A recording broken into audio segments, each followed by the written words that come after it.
In today's video, I'm going to teach you how to change your financial year end in QuickBooks Online. Changing your financial year end in QuickBooks. Online is essentially about setting a closing date so your historical figures are locked and your reports reflect the right cutoff.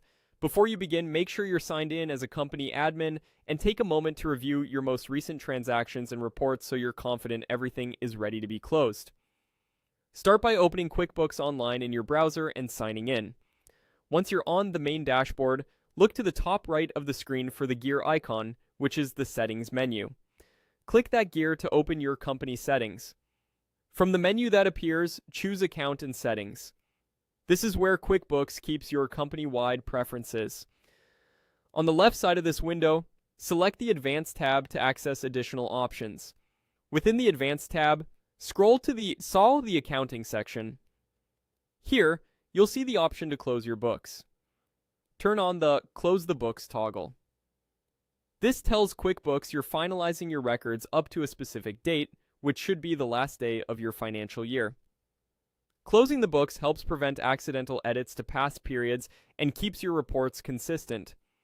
Click into the Date field and choose the date that represents your financial year end.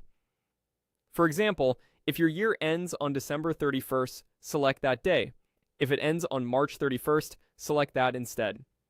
Pick the date carefully because QuickBooks will use it as the cutoff for changes to prior transactions. Once your date looks correct, click Save to apply the change. QuickBooks may prompt you to confirm your choice. Simply follow the on-screen instructions.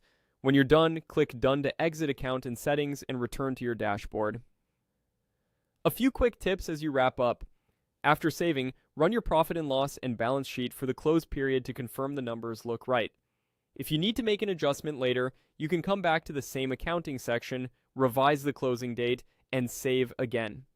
Remember that closing the books doesn't delete anything, it just protects finalized periods from edits.